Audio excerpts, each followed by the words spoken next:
Sir ఎప్పుడెప్పుడా అని ఎదురు చూస్తున్న అసెంబ్లీ సెషన్స్ జగన్మోహన్ రెడ్డి గారు వెళ్తారా వెళ్ళరా, వెళ్తే ఏం చేస్తారు, ఈయన వెళ్తే వాళ్ళు ఏం చేస్తారు, ఇదే చర్చ. వాటిలన్నిటికీ కూడా మరి ఫుల్ స్టాప్ పడినట్లయినా ఈరోజు జగన్మోహన్ రెడ్డి గారు వెళ్ళారు, వెళ్ళినట్టే వాకౌట్ చేస్తారు, గవర్నర్ ప్రసంగం కూడా వినకుండా. దీన్ని ఏ రకంగా చూడాలి ఆయన స్ట్రాటజీ?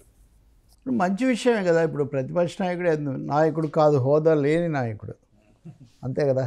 స్పష్టంగా హోదా లేదు, కానీ ప్రతిపక్షం ఉన్నది అదొకటే. మిగిలిన మూడు అధికార పక్షాలే కాబట్టి ఉన్నది అదొకటే ప్రతిపక్షం. ప్రతిపక్షం 11 మంది ఉన్నా, ఒకరే ఉన్నా శాసనసభకు వెళ్ళాలి అన్నదే అందరూ కూడా కోరుకున్న గది. కాబట్టి తను చెప్పిన దాని నుంచి జగన్ మార్చుకొని అక్కడికి వెళ్ళారు, అదైతే మంచి విషయమే. వెళ్ళిన తర్వాత వెంటనే బయటకు వచ్చారా, నినాదాలు ఇచ్చారా, కేకలా అంటే ఇంకా అవన్నీ మన ప్రజాస్వామ్యంలో ఎప్పుడు గవర్నర్ ప్రసంగాన్ని అడ్డుకోవడం, చించేయడం, ఉమ్మడి రాష్ట్రంలో అయితే బల్లలు కూడా ఎక్కడం, ఇలాంటి చాలా జరిగాయి కదా.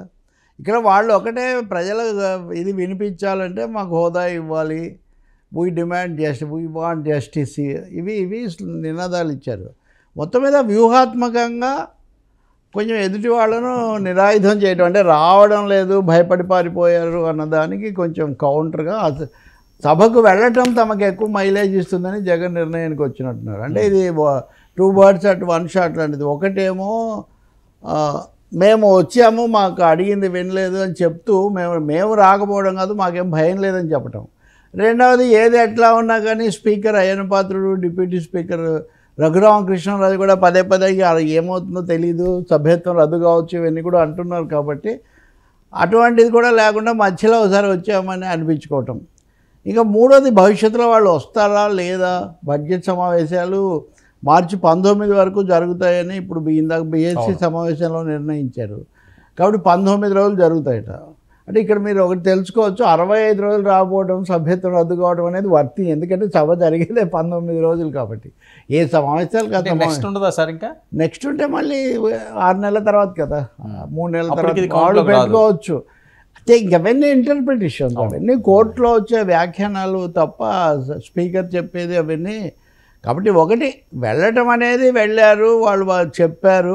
రెండవది, దూరంగా ఉండడం అన్నది కాదు, మేము వచ్చి మా గొంతు వినిపిస్తాం, మేము అడుగుతున్నాం, మేము ప్రజా సమస్యల కోసం మేము అడుగుతున్నామని ఒక నినాదాలు ఇచ్చి వెళ్ళారు. మంచి పని, ఎందుకంటే అంతకంటే రభస్ చేయలేదు, మీరు అది కూడా గుర్తించాలి. ఇప్పుడు సభల్లో ఇంతకంటే రభస్ చేసి చించేసి ఇవన్నీ చేయదలుచుకోలేదు. ఎందుకంటే గవర్నర్ కేంద్ర ప్రతినిధి కాబట్టి గవర్నర్తో వాళ్ళని గొడవ పెట్టుకోదలుచుకోలేదు. మీరు ఇది కూడా, ఈ పాయింట్ కూడా నోట్ చేసుకోవాలి, మీరు అండర్లైన్ చేసుకోవాలి. ఎందుకంటే గవర్నర్తో కేంద్రంతో మాకేం సమస్య లేదు, మాకు హోదా ఇవ్వని చంద్రబాబు నాయుడు ప్రభుత్వంతో మాత్రమే అనే పద్ధతిలో చెప్పేసి వెళ్ళిపోయారు. అందుకని ఆ విధంగా తీర్థానికి తీర్థం, ప్రసాదానికి ప్రసాదం అని అనర్హత వెయిట్ వేసే అవకాశం లేకుండా హాజరు కావటము, రెండోది నిరసన తెలపడం, రెండు చేశారు. ఇక్కడ మీరు ఇంకొక తేడా కూడా గుర్తించాల్సి ఉంటుంది. ఇది సంయుక్త సమావేశం.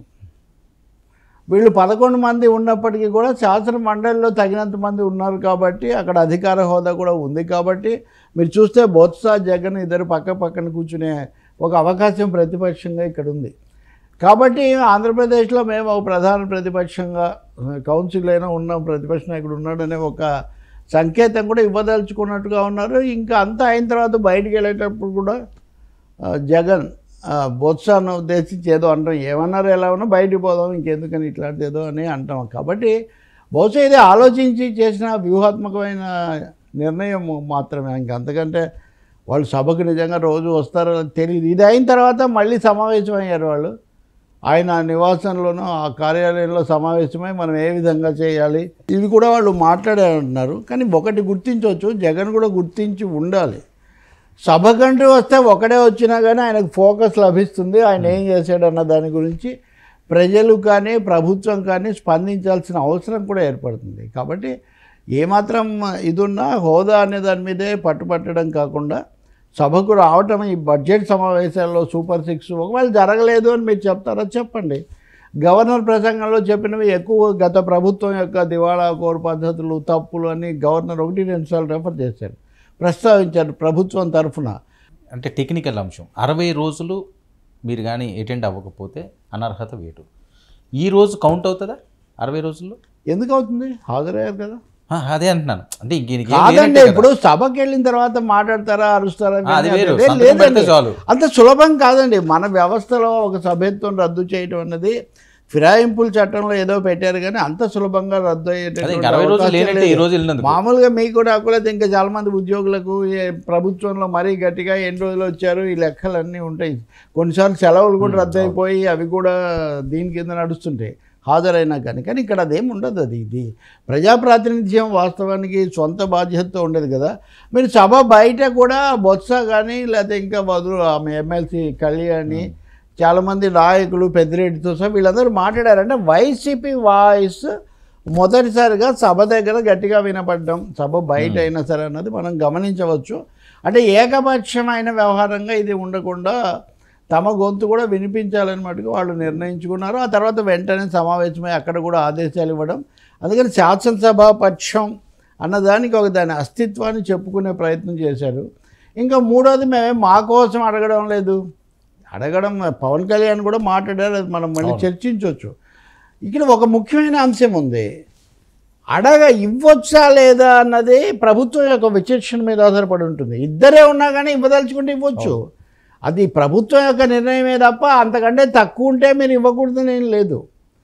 ఇచ్చే అవకాశం అంటూ ఉన్నప్పుడు అడిగే హక్కు మాకు ఉంది కదా అని ప్రతిపక్షం మాట్లాడుతుంది. దీన్ని రాజకీయంగాను వ్యక్తిగతంగా మనం విమర్శ చేయొచ్చు, కానీ చట్టరీత్యా రాజ్యాంగ రీత్యా అసలు అడగడమే తప్పు, లేదా మీరు అదే పనిగా పక్కదో అని అనడానికి మటుకు అవకాశం లేదు. చాలా అడుగుతుంటాం మనం, ఉదాహరణకు చనిపోయిన వాళ్ళకో ఇంకెవరికో ఇది కావాలి అంటాం, లేకపోతే ఇంకొకరికి రోడ్డు మొత్తం ఈ బాధ్యత మొత్తం కేంద్రం తీసుకొని వెంటనే పూర్తి చేయాలంటాం. అంటే అడిగే అవకాశం అంటూ ఉన్నప్పుడు వాళ్ళు అడుగుతున్నారు, ఇచ్చారు కూడా.